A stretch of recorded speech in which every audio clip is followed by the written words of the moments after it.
this series. Welcome back to my continued trek through Mushoku Tensei Jobless Reincarnation, the novel series on Volume 5. I have read chapters 3 and 4. I'm not sure how much I'm going to get through this episode. I'm really going to play it by how long it takes to record, but a certain scene, I mean, the entire chapter 3 and 4 literally had me teary-eyed, and by the end of chapter 4, it got me again. I was bawling my eyes out. I could not stop, but hopefully I don't bawl my eyes out recording this video, but yes, let's jump into this. Definitely a different perspective of the fight between Rudeus and Paul, and this is exactly what I was looking forward to, reading that segment. And like I said before in the last segment, last video, one of the exciting things that I got from this way of it being told was getting the perspective of Paul before the fight. So I understand both sides of the perspective, but then kind of seeing them both come together with them essentially compromising on certain things, or at least understanding the other side, was what really sold me, and again, got me teary-eyed. But yes, as per usual, please keep the spoilers down in the comments to a minimum, only covering up to these chapters, plus the first season of the anime. Let's enjoy it together, but let's jump into Chapter 3. Chapter 3, we have the point in which Paul and Rudeus are sitting across from each other, a bunch of people surrounding them that are basically injured because of Rudeus's attacks, all being healed and everything. And yes, Paul is pretty much wanting to know, what are you doing here? What exactly are you doing here? Which I think is exactly the same perspective that Rudeus wants.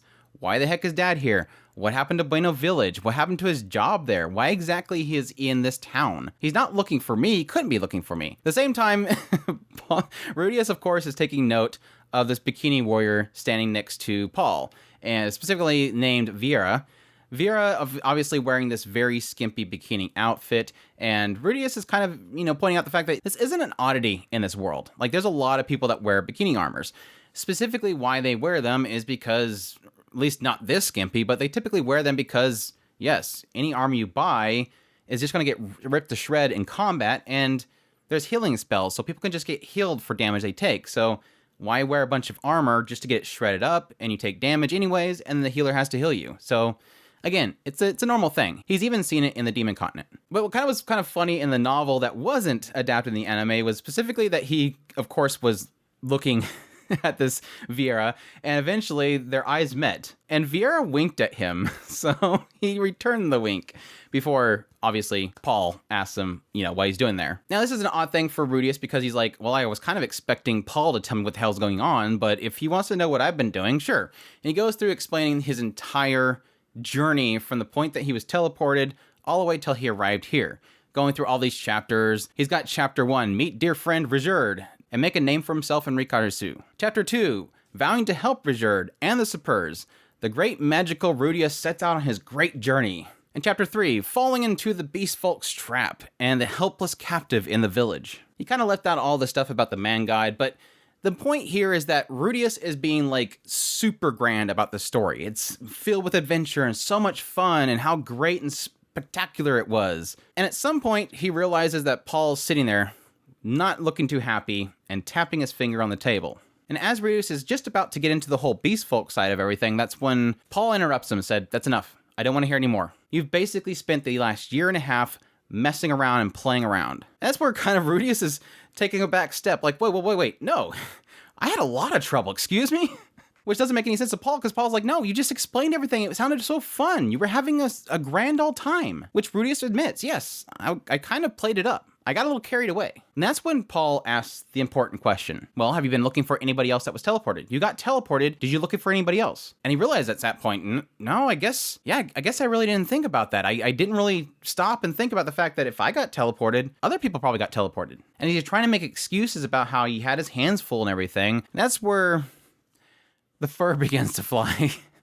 As Paul specifically points out, look, you didn't write, you didn't look around for anybody, you just wandered around with your cute little lady and your invincible bodyguard, and the first thing you did when you got to the Milshin continent is you seen a kidnapping, rushed in there, put pantsu on your head, and act like a big hero. And that's the point in which, yes, Rudeus starts getting a little bit mad. Did everything I could, I was in an unfamiliar place, I had no money, what did you expect from me? And then Paul steps over the line, says, oh yeah, I get it now. You didn't want to let anybody know that you were traveling around with Eris because then they would have to send some bodyguards and that would slow you down, of course. And then Vierra gets involved. Puts her hand on Paul's shoulder and says, look, that's enough. It's still a kid. Can we just leave it at that? He's still a kid. He's still a young boy. And Rudeus snorts at him. Still can't control himself around women. You've been lecturing me all this, but then at the same time, who is this girl? Who have you been hanging out with? Does mom know about her? Does Lilia know about her? No, they wouldn't know about her. Why would they? And of course, we know from Paul's perspective, he doesn't know where they're at. So no, they don't know who she is. But not knowing that, Rudeus puts salt on the wound. Says, oh yeah, so you can just cheat to your heart's content. That's quite an outfit on her. I guess here soon, I'll probably have a new brother or sister. And before Rudeus even knows it, he's on the ground and his face is hurting. Paul has just knocked him right on the ground. And then the fight starts. Back and forth, exchanging blows. Interestingly enough, in the novel specifically, it plays out similarly to how the anime adapted, but there's one little extra step to this whole fight. Rudeus swings, misses. Paul swings, he uses eye to dodge it. Tries to swing back. Misses, but then uses a whirlwind attack to push Paul over the counter, and then that's the point in which he gets up. Shierra, who's the mage, tries to stop Paul, but then he pushes her to the side and continues towards Rudeus. He tries to do a huge haymaker, and then Rudeus grabs his arm and goes to flip him over his shoulder, but of course he's not strong enough, so he uses wind to push him over and slams him on the ground, sprawled out embarrassingly. And the entire time they're fighting, Rudeus is pointing out the fact that, who is this guy? He's so weak, he's so clumsy, he's very telegraphed. And yes, he looks pathetic. This is like a shell of the man that he once knew. He's kind of losing a little bit of respect for him. Obviously, additionally, he also has a little bit of frustration about this whole situation itself. He said that, yes, he realizes that he's been drinking a lot, but the Paul he knew would have easily warded his spells. That's when he gets on top of him and he says, similar to Eris' style, starts beating the crap out of him, punching him over and over again, saying, I did the best I could. I did the best I could. The entire time, Paul saying back to him, you could have done better. You could have done better. And Rudeus specifically notes that the face that he's given, the face that's on Paul right now is this look of irritation. Like he's looking at somebody that's completely unreasonable and he can't figure out why he looks that way. He's never seen it before. That's of course the moment when he gets kind of bumped by somebody. He looks over and it's Norn. Paul pushes him off. He quickly realizes it's Norn. She's got the gold hair like her mother's, got the nose just like her father, and she's looking at him saying, don't pick on daddy. Got this look like she's absolutely gonna, at the verge of tears, glaring at him. And Rudeus realizes the entire room, everybody's looking at him like he's the enemy. It's at this point that all these memories of Rudeus' past life starts to flood into his mind. The memories of people bullying him and looking at him like he's basically garbage. And this is an interesting point right here because this is like, it says it in the anime as well, and it really just kind of hits more in this situation when I read it through this time. It's just this feeling that Rudeus just kind of gave up. Like, he sees these same faces. It's familiar to him. This was the same thing that happened to him in his previous life. And what did he do there? He gave up. He walked away from school. He went back home, and he just locked himself up. And he's sort of got the same attitude here. Oh, here it is again. I guess I'm wrong. I give up. Like, he's not even going to fight back. Like, I give up. It's time to leave. He says that he's going to go home. He's going to go back to the inn. He's going to wait for Ruijerd. He's going to wait for Eris. He's going to get everything together, probably leave tomorrow. We'll just get up and leave the town. There's no reason to be here anymore. We'll just go to the next town. There'll probably be a guild in the next town. Let's just go. Like, he doesn't want to even address anything that just happened. He just wants to get up and leave. Everybody looks like he's the villain. He doesn't even want to try. He doesn't want to, try to fix the situation. It's just, leave it. I'm obviously the enemy. Leave. This is the point in which Paul pretty much stops him. Reveals everything to him. You're not the only one that teleported in the Calamity. Everybody in the Buena village is gone. He's left a message at Zantport and Westport. Why didn't you see it? Of course, we know why. Paul says, while you were messing around, a whole bunch of people died. And this is where it's really registering to Rudeus. He's finally acknowledging that he's kind of in the wrong right here. Yes, I seen it. I seen the displacement with my own eyes. A scale that large of a calamity, why hadn't I figured it out? Even the man god himself referred to it as a huge disaster. There was no reason to assume that it didn't reach the Buena village. He had everything laid out for him, all the hints, but he was too focused on what he was doing that he never considered it. And of course, yes, this is the point in which he goes, wait, Sylphie too? I hated this when this happened in the anime. I hated it here too. Like, why was that the first name you said? I love Sylphie, but why was that the first name you said? It's just, Paul points out, that's the first person you think of? What about your mother? And Rudeus realizes really quickly, wait, you don't have mother? He admits later on that he assumed because there was Norn, there was Paul, obviously Zenith with them. But he said, yes, Lilia too. Both of them are still missing. And that was a punch to Rudeus' stomach. So much that he stumbles into a chair next to him. This is where Paul lays out everything they've been doing. The search party aspect, them going around looking for everybody, everything they've been doing up to this point is kind of explained here, even though completely non-existent in the anime. Those that could be rescued, those that can't be rescued, and yes, even those that they have to steal away from those that are putting them in captivity. This is where Rudeus is really starting to realize, again, I'm in the wrong. Paul and his companions have been basically dealing with the cries of those that have been displaced for so long. So much pressure down upon Paul's shoulders to the point that it's nerve-wracking every single day. So much pressure placed upon him and his allies,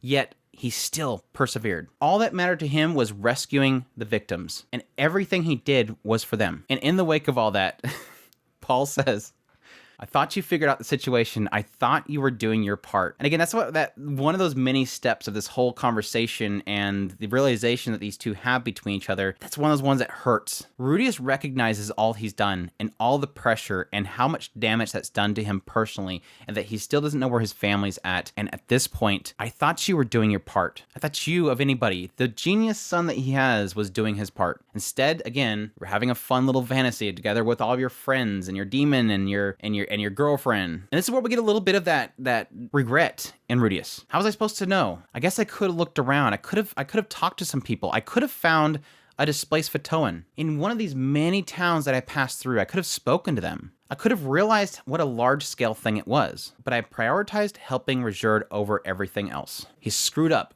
Plain and simple. The whole time, I was stealing Eris's Ponsu, leering at ladies on an adventure, sucking up to a demon empress, ogling girls with cat ears. Paul was desperately searching for our family. No wonder he's so mad at me. But even still, Rudeus can't find it in himself to apologize. He did his best. What was he supposed to do about any of that now? At this point, it's pretty much quiet. Paul's not saying anything. Norn's just standing there. The entire room is just filled with hostility towards him. He felt hurt, like this piece. They ripped a piece out of his own heart. And again, he has those same memories flooding in his head. It was actually specifically the day after this incident in his previous life when they hung him up in front of the front gates naked and they took pictures of him. The following day, coming to school and having everybody looking at him pretty much as he shouldn't exist. All these leering eyes, this thing here, go away. At that point, his mind went blank. He returns back to the inn. This was a crazy segment because this is the point in which we have Rudeus back at the inn and he's actually thinking about this whole situation. Sadly, in the anime, he just sits down on the bed. There's a little bit of quiet. And then he gets back up and goes, all right, let's go back. I'm going to go back. We can clear this thing up. Family misunderstanding, whatever.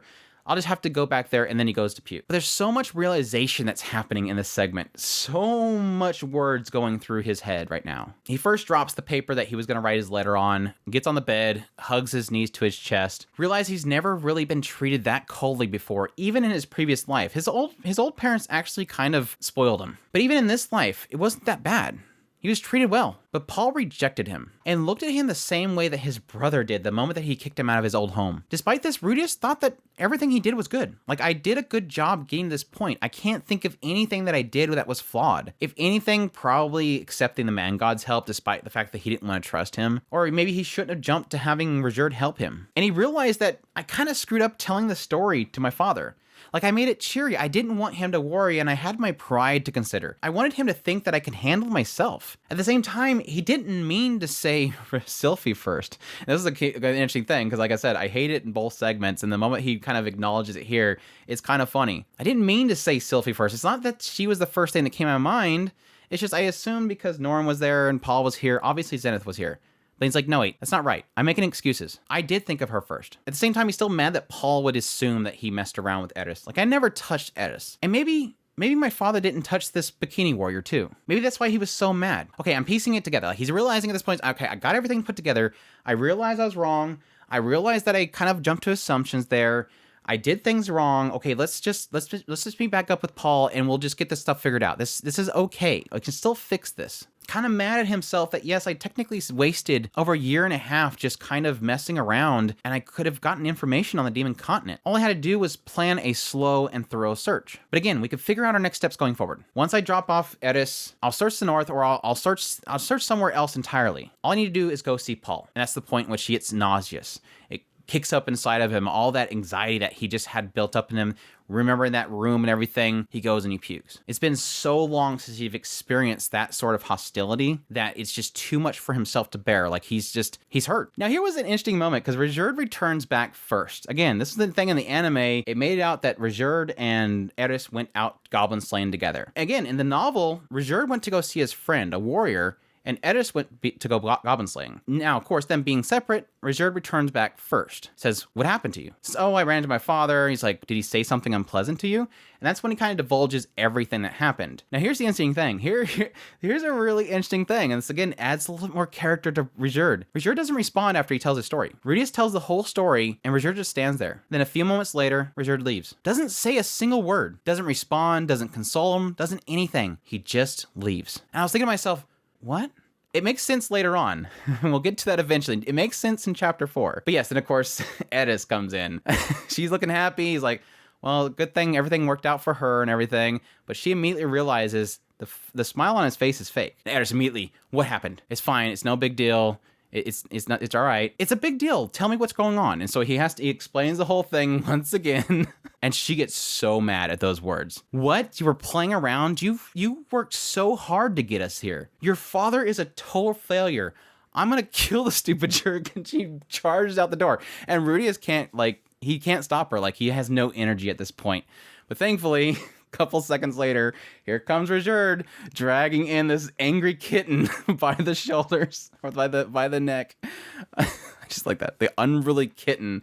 It just plops her on the ground. But yeah, she's furious and she's like, why are you stopping me? I'm gonna go kill that guy. And then Ruijerd's like, no, don't get involved. It is not your place to get involved in their squabble. She's like, this is the most carefree guy ever. And look at him.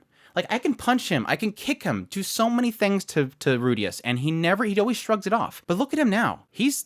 Whatever happened to him was terrible. That's when Ruijerd pretty much says, well, if he's hurt, then console him. And yes, of course, that completely throws off Eris. Like, what? Ruijerd leaves, and of course, Eris kind of marches around Rudeus for a little bit, and then eventually kind of settles down next to him, puts her arm around him, and says, I'm here for you. And it was great because in, this 3 paragraphs or so, it just really solidifies that moment. The smell of her was comforting. My family's rejecting me filled me with anxiety. Now those feelings have kind of just melted away. If only she were there for me in my previous life, I probably would have escaped my misery so much more earlier. So he kind of slumps himself up against her, realizing that he needs to lean on her more now than ever. Moving on to chapter 4. This is where things get really, really crazy. But yes, we open up. We're still at the bar. Paul has still been there. He's still drinking. Hasn't left yet. And at some point, yes, Geese shows up. Good old Geese. This is where I absolutely fall in love with Geese. Really getting him pushing Paul to make things right. Realizing really quickly that Paul is not looking too peachy. He's looking really cranky. Entire time, Paul's thinking about, man, what do I care about these stupid stories that he has?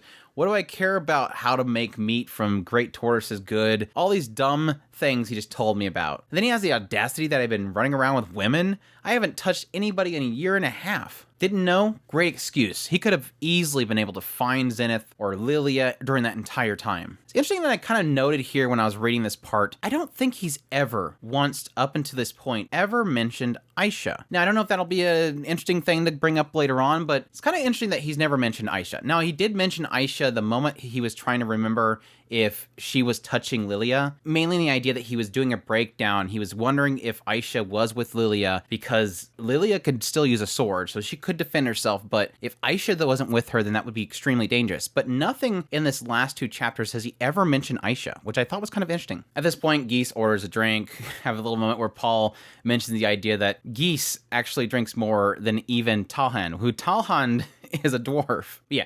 Geese is mentioning, man, I have something that'll make you a little bit more happier. You should go to the Adventure Guild. You might run into something interesting there. And then Paul's like, you're talking about Rudeus, right? Yeah. How'd you know? Yeah, I've already run into him. Okay. Why aren't you happy then? He's like, why aren't you happy then? You just found your son. Paul admits to himself, I am happy to see Rudeus. Just that we're not on the same page. He was cheerful about his journey. Every word that he said was like a cheerful boast. I pointed out that he could have used his time more productively. He got mad at me, made a crack about me sleeping around, and I lost my temper. We fought. He kicked my butt. The end. least he's willing to admit that he got his butt kicked. That's when Geese starts laying in on him. Sounds to me like you had your expectations a little bit too unfair there, Chief. Sure, he's amazing, man. He surprised me that he can cast spells without incantations. Seeing him go blow to blow with the North St. Gallus? That sent shivers down my spine. He's some kind of prodigy that you would only see once in a century. The kid's a genius. It's like, yeah, right? My son's a genius. He's a prodigy. He does anything that he sets his mind to. By the end of his stay at Roa, Philip was ready to marry him to his daughter. Philip, the guy that likes to trash talk me behind my back. He's unbelievable. At the age of 5, and then Gallus interrupts him. By the end of the day, he's still a kid. He's still an 11-year-old kid. You didn't even run away from your home until you were 12. You even said that anyone younger than that was just a snot-nosed brat. At this point, Paul's really kind of playing himself down as compared to Rudeus. Yes, I had alcohol in my system, but he's improved dramatically. I lowered myself down, used a North God style 4-leg stance. I even used the Sword God style silent sword, and all it did was cut away this Ponsu from his face. And it's proof that he was holding back because everybody involved only sustained minor injuries. At his age, he's more clever than me, and now he's smarter and stronger than I was. How is it unreasonable that I would expect him to have done something great? That's when Geese starts digging into him. What'd you do when you were 11? Well, I was still training with my father and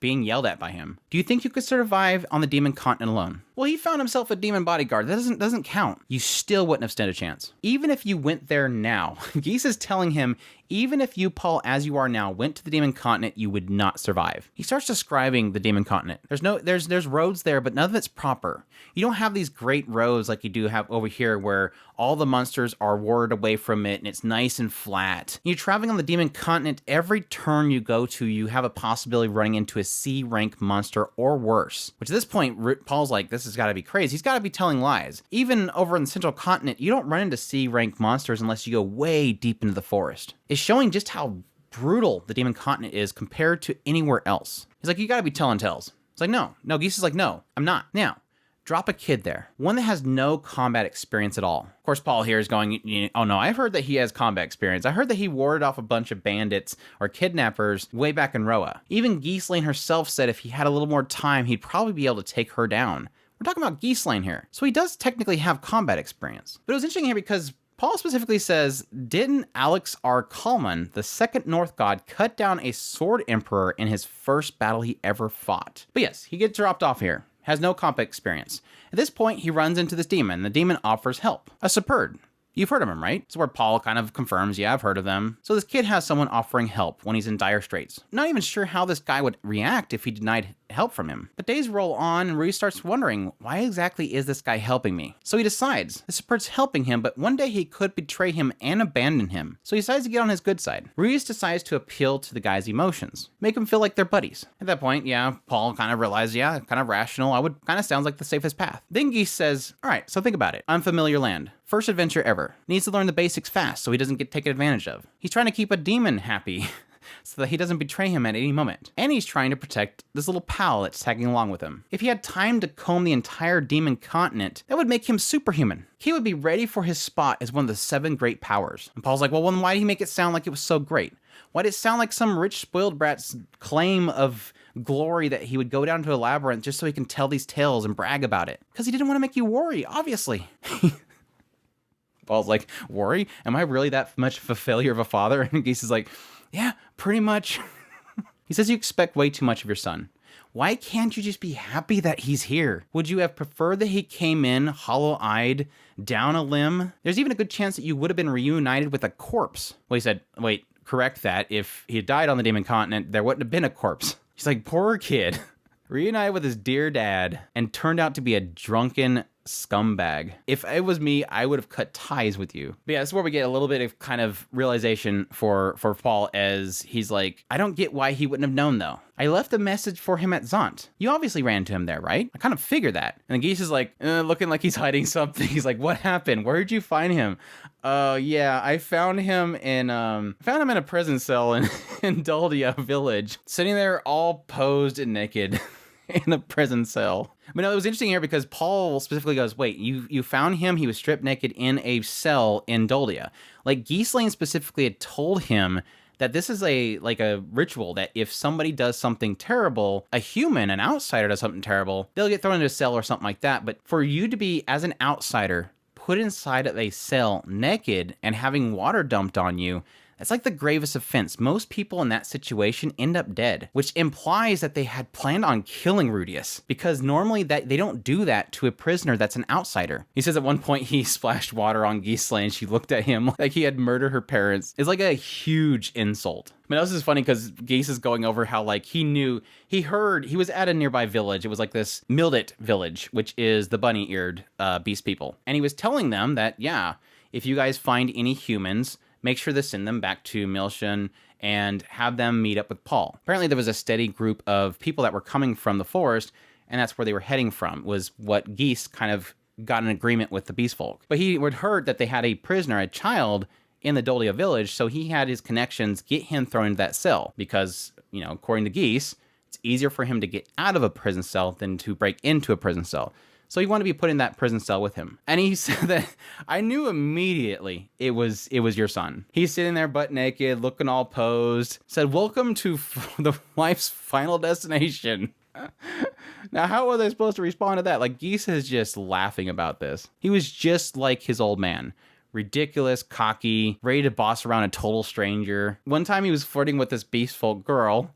She glared at him and said, "I can smell your arousal." But he kept on ogling her anyways. The boy's your son, all right. He said, "That's the shape of it. I couldn't hardly blame your kid for missing the message. He was never in those cities." And that's the point in which Paul's like, wait, so if you were in a cell with him, why didn't you tell him the situation? But then Geese gets up at that point and says, anyways, I'm out of here. A little bit too awkward for me. Do an old pal a favor and just go make up with the boy already. But just before Geese leaves, he says, "Oh, by the way, Ellen Alce and company are heading to the Demon Continent for you." People were saying that this elf lady had milked half the men in Zamport dry, and we all know what that means. Oh my gosh, dude. Oh. Paul's a little shocked by this, and then Geese is like, look, people don't really hate you as much as you think they do. At this point, Vierra walks in. This was so cool. This was so cool. Vierra walks in, the bikini warrior.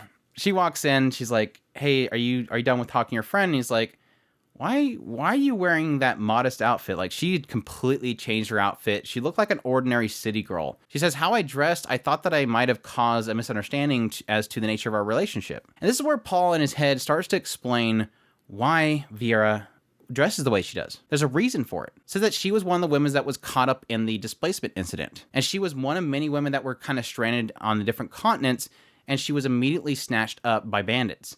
And they basically treated her as their plaything. Says it was a kind of nightmare that would pretty much leave most people broken. But she managed to put it all behind her through sheer willpower. Now, Shierra, her sister, on the other hand, she's a different story. She hasn't really bounced back. She trembles uncontrollably every time a man so much as looks at her. And they've had a number of situations like this in their squad. But Vierra chose to protect the women by dressing deliberately in skimpy outfit to draw the attention of the males to her. He also says that she is one of the squad's most comforting and caring members. And she cares for all the women that have been subjected to similar trauma as her. As a man that doesn't really understand that pain, she's indispensable. He's like, "I never had any sexual relation with her. That would be, the idea of it is ridiculous." He says to her again, "It's not your fault. Are we clear?" She says, "Yes, sir." I just thought that was so good. And it was interesting because I didn't notice that in the anime until the moment that Paul goes back to his room to see Norn, and Vierra was in the room with Norn, and she had a cloak on.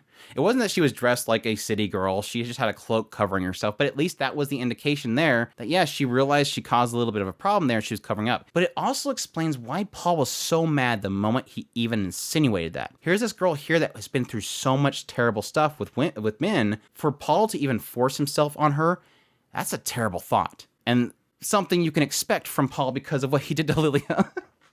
You're such a dirtbag, Paul. Why do you expect people to expect of you? It was great, though, because as he's still in the bar here, Vierra leaves. He looks around, and everybody's looking with concern. He's like, "Oh, for crying out loud, don't look at me like that, you morons. I'll go tomorrow, all right?" He stood up and stomped out of the bar, returned back to his room, and that's where he found Norn sleeping. And here's, oh, God, this is where things get so...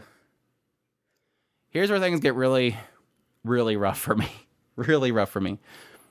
He's sitting there, he's stroking Norn's head very gently, feeling really sorry for Norn. With a father like him, she would probably have plenty of complaints, but she just kind of keeps it all to herself and just smiles. Realize at this point, if I ever lost Norn, I would never have the strength to go on living. He says that Norn isn't like Rudy. She's just an ordinary kid. Yeah, I have to keep her safe. But then an odd thought occurred to Paul. If Rudy had been an ordinary kid, wouldn't he be sleeping in this room next to Norn now? He would have stayed home. He wouldn't have gone out and tutoring. He would have been caught up in that moment of disaster with them, probably pulling on his sleeve, wanting to hug Norn too. If Rudy had been a normal 11-year-old kid, would I have looked at him the same way I looked at Norn, as someone I need to protect? At that point, Paul's legs trembled below him.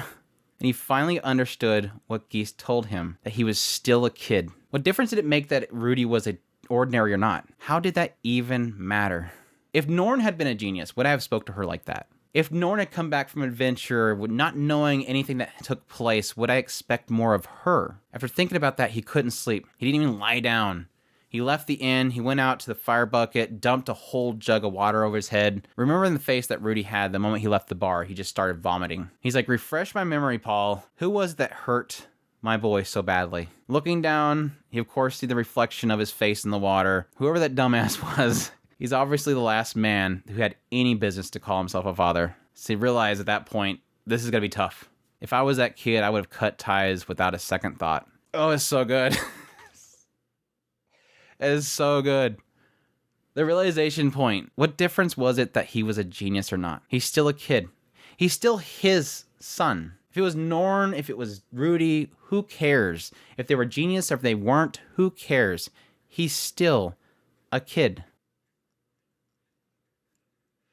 Moving on. Moving on. Hopefully I can get through this without crying. We jump back to Rudeus' perspective. It's the next morning. He has some decent food for breakfast. And at that point, Paul enters the room. The bartender kind of welcomes him in. Rudeus immediately kind of averts his eyes to the ground. Ruijerd kind of furrowed his brow. Eris immediately gets up and rushes up there and blocks his way. She asks who he is. And he's like, I am Paul Greyrat. I am his father. And she's like, I know that. He immediately turns to Rudeus and says, what's going on, Rudeus? You hiding behind a girl now? What a playboy. It was so good. I don't think it even mentioned this in the anime. The moment right here, the fact that Paul made some sort of snarky remark right here, it didn't offend Rudeus. It actually calmed him. The moment that Paul said some stupid comment like this, oh, what's going on, playboy? That's the old Paul. It's the Paul. I'm going to start getting it.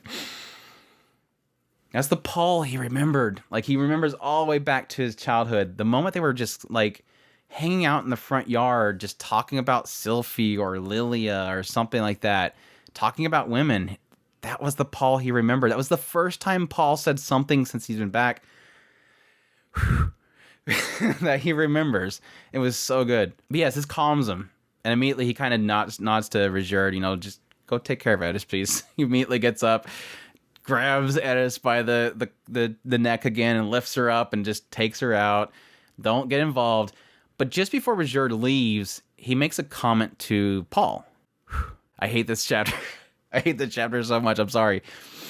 He says, you have every right to say your piece, but the only reason you can is that your son is still alive. And this kind of went back to my comments that I was making with the whole statement that, well, a lack of statement that Ruijerd had the night before. When he came in and Rudeus told him everything that happened, he knew not to get involved. He knew not to tell Rudeus that your dad's wrong. He didn't want to get involved at all. This is between the two of them. And Ruijerd, I don't think Ruijerd felt he had any right to speak up. He had no right to speak up. Because to Ruijerd, he's the worst. Rudeus in his head says that Ruijerd's word carried real weight. He did consider himself to be the world's greatest failure as a father. And he maybe felt some sympathy to a fellow screw-up. Yeah, it was funny because Eris was like, he's not hiding behind me. I am blocking him from his failure of a father. She was like so close to just throwing him a swing. But yeah, they're kind of left. And then Paul comes in and makes some joking comment about, man, you shouldn't be controlling people with the twitch of your chin. He's, no, you're wrong, father. That was pure eye contact. Like, he's that good. Like, they know each other that good. He's like, is that the team that you told me about? Yeah, he's a support. You've heard about him. He's like, yeah, I think the rumors are probably a little bit too exaggerated. He seems like a good guy. At this point, the two of them kind of exchange their apologies. Paul wanted to apologize. Rudeus is like, no, you don't have nothing to apologize. I should apologize. I should have I should have helped more. The two of them are kind of very apologetic to each other. But despite the fact that they've been apologetic, it seems like their responses to each other get shorter and shorter. Rudeus himself kind of mentioned the fact that his responses are getting shorter and shorter. There's some tension in the air. He asked him what the message that he missed was about. Paul said it was to say that I was okay and that I wanted you to check the northern region of the central continent. And Rudeus is like, yeah, that's fine. Once I take Eris back, I'll head that direction. He really at this point, look, all my responses to him are kind of robotic. Everything came out with like a weirdly tense response. He felt anxious. He's forgiven Paul and he'd forgiven Rudeus, but things just aren't the same. Like everything's changed. He's like, something's weird about this. And like, he doesn't even remember how they used to interact. Like, how do we used to talk to each other? Rudeus makes sure, is Norn at least all right? He's like, yeah, she's doing well. Luckily, she was touching me when the whole incident happened. So she was a little bit uneasy about the move and everything. But at this point, she's pretty much become the squad mascot. Rudeus realized this is kind of the silver lining about this whole situation. But even still, everything feels so glooming. There's like all this silence that's happening now. There's no jokes like usual. Paul checks, what's the next plan? He says, I'm going to go to the Fatoa region. He's like, there's not much left there. He's like, that's fine. That's where our goal is. We're still planning on going there. Once I get her there, Rudeus in his mind's thinking to himself, maybe I'll go to the north. Maybe I'll just have Ruijerd take me back to the demon continent. Shoot, I can even probably go to the Begaric continent. I mean, I have most of the language down over there. And that's, gosh dang, I hate this part. I hate this part. It's the part when the bartender walks up, it's on the house, sets down 2 cups to them, and then goes to Rudeus and says, hey kid, I won't pretend I know what's going on here, but at least look the guy in the face. He realized at that point, I've been kind of not looking at Paul this entire time. I've been averting my eyes. Not once has their eyes met. So swallowing the anxiety, he looked up at his father, and his face was full of uncertainty and angst. It was a man on the verge of breaking down in tears. He's like, why are you making that face? And Paul gives like a fake smile and says, what are you talking about? What face? He says with his listless expression and hollowed cheeks, he looked completely different than the man that he had known. But for some reason, he felt it somewhat familiar. And this is where it gets to talking about his previous life and this one person that came to see him after he decided to be a shut-in. I had no clue what the anime was talking about here. Honestly, I really wasn't making the connection in this at all.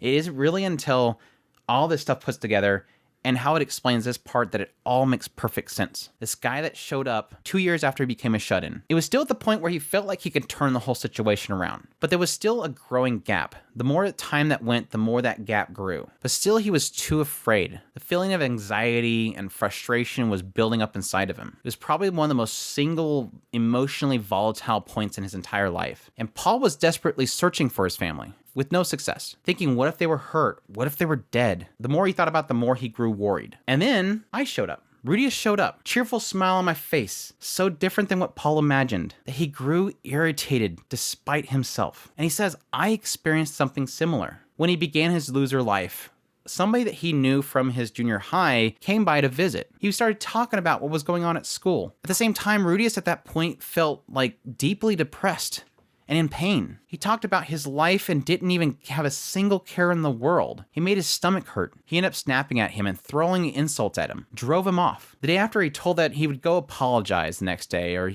maybe if he dropped by, I'll apologize to him, but he never dropped by again. He didn't even reach out to him either. He let his stubborn pride hold him back. That's exactly the face that he's seen in the mirror. Makes so much more sense now. That was that face. Rudeus in his previous life, he was in despair. He was in pain. And this guy came in and he was trying to make light of it so he didn't worry. And instead of joining in and saying, that's great, or man, I want to get a part of that, because you're obviously telling me it could be okay, you threw him out. Paul did the same thing. Rudeus came in, talking about how great things were. Don't worry about me. Join in. Paul lashed at him. He doesn't want... Paul's in the same spot he was in his previous life. Again, it didn't really connect to me as much in the anime. Now it makes perfect sense. But yeah, that's when Rudeus pretty much makes a proposal. He's like, what? In these circumstances, I think we need to be adults. He's like, yeah, I guess. I wasn't too mature yesterday, but I'm not sure what you're getting at. Realizing at this point, the gloom in his heart is like rapidly melting away. He finally understood how Paul felt. Back when he scolded him when he was a child, back when he was, fighting with the kids back at the town, he kind of lashed out at him, but he didn't want to judge him too harshly because he was only a 24-year-old. He wasn't very old of a father. But now it's been 6 years. And Paul's 30 years old now. He's still younger than Rudeus was in his previous life, but by comparison, Paul was making so much more effort than he ever did. But anyways, he's sworn that he was going to change in this new life, and he hasn't changed at all. He's realizing at this point that he had forgotten about that entirely. He's making the same mistakes over and over again, the same mistakes that he said he was going to change in this new life. He says it's a bigger fight than ever before. Bigger fight than that even, but yet he's behaving the same that he did 6 years ago. He says we're both making the same stupid mistakes. And so he tells Paul, let's pretend yesterday never happened. He was deeply hurt by what Paul said, a pain that was almost unendurable. But he said his friend who stopped by that one day probably felt the same thing. And that's how he ended things. And we'll never see each other again. It wasn't going to turn out that way this time. I wasn't going to let my bond with Paul be broken. Chill. He's like, no, look, the two of us didn't fight yesterday. Right now, in this moment, we're seeing each other for the first time ever. Got it? He's like, what are you going on about? Don't overthink it, please. Just spread your arms wide. Go on, do it. He's like, oh, okay. All right. That's the point in which Rudeus jumps into his arm and says, Father, I missed you so much. And Paul's like, Rudy didn't really know how to react. He whispers in his ear, come on, you've just been reunited with your son. You ain't there anything you want to say? In his head, he says, ridiculous, I know, but I hugged Paul with all my might. He had gotten 2 sizes smaller. Now, granted, he recognized that, he himself has grown, but he realized it was obvious that his father had gone through a lot. After some hesitation, Paul finally mumbled, I missed you too. I missed you too, Rudeus. I missed you so damn much. I searched and I couldn't find any. Thinking you might have been dead. I started picturing you, and then he started crying, and then Rudeus at some point realized he started sobbing too. The waterworks opened. He patted the back of Paul's head. The two of them just kind of cried together in the middle of that room. And so he said, the first time in 5 years, I was finally reunited with my father. It hurts so bad. Like I said, I completely bawled my eyes out last night reading that part. It hit me hard with the anime, but I think in the novel it hits so much more because I kind of read both sides of the situation, have the full context, and I think for the most part the two of them realizing the other side. Like, yes, Paul through the eyes of Geese, and Rudeus through the perspective of what Paul said and his own realization and piecing things together, even as, yes, he's a child here, but he is still an adult, so he's able to piece things together properly. They both realize they screwed up. But in the end, realizing they just need to have a reset. They understand each other now. They've messed up. They fought with each other. But now they realize what's going on. They're able to come together and say, we understand we're both at fault here. And we both understand we've been through some crap. Let's move forward. It was really good. As somebody who lost my father a few years ago, I think whenever I have a story that a reuniting of a father or a fallout of a father or losing a father or something, it always hits different with me. So, but I think even still, it's a super emotional segment. And like I said, it's so much more greater now understanding both sides of things and understanding what was going on around the characters and what led to their frustrations one way or another. Again, from Maria's perspective, it's him being frustrated because he was just trying to survive. And he came here, he made it, and he should be proud of it. Didn't want to make him, scared for him, but at the same time, a little bit prideful and wanting to boast about his journey. But at the same time, realizing, yeah, I kind of screwed up. If I would have realized way back here, I could have been searching. Like, I could have found them, but I was too busy just trying to get to my destination. I didn't realize anything that happened around me. But then equally on the opposite side with Paul, all the crazy stuff he's gone through, and every night of really spending thinking about how his family is dead and he's failed them and he's saved so many other people, but then never finding his own family, despite that being his primary focus. And then yet finally, when one finally shows up, he's frustrated because he could have done so much more. He could have been helping, and he wasn't, and yet he was having fun. Again, I think he hit that at some point. He was having fun, and I was struggling. Everything is pieced together. And it's so funny because I think in the anime, it really does feel like, especially again, because we don't get Paul's perspective of his journey to that point until the next episode. But I think even that argument moment in the anime, I felt like Paul was wrong, and that he had too much expectations of Rudeus. But I think it now really does flip it on its head. I really do understand both sides, and more equally, I understand that both sides were wrong. And I realized at some point that they both thoroughly, I get a full perspective in their head that they realized they were wrong and that they just need to fix it and move on. They're so good. And getting Vierra, learning about Vierra was so cool because I think that really does put perspective into her. And like I said, it explains why Paul, bam, he clonked him the moment he said something about Vierra, because that's insulting not only to him, but to her right next to him. That was inexcusable to him. And I understand that perspective. And yes, Geese is so good. Like, Geese is good man, dude. Geese, I loved reading Geese's words. Like, the way that he managed to throw that in Paul's face, I think it was so good. But yeah, so good. Those were just some absolutely fantastic chapters. I don't know how I'm piecing this together. I don't know if I'm splitting it up into 2 parts. I might just put it all together, even though it's going to be super long, just because it all kind of goes together. Like, those 2 chapters really do go together very well. But either way that I edit it, we'll see. But I hope you guys enjoyed this run through of chapters 3 and 4. As usual, I definitely appreciate your guys' support and your patience for each episode each week. I'm trying really hard to get them out weekly still. It's been a huge struggle and time investment with everything else going on, but the feedback is excellent. I love your guys' support so much. I definitely love all the people that support us through our Patreon, our tips links, and our super thanks below. It's greatly appreciated. It definitely keeps things going here. And if you're not able to contribute that way, definitely just support us by leaving comments, hitting that like button, sharing it out to all your friends. I greatly appreciate the support and all the feedback and the comments. And we'll see Chapter 5. This entire volume is full of stuff. It's going to take me forever to get through Volume 5. But anyways, I hope you all enjoyed, and y'all take care.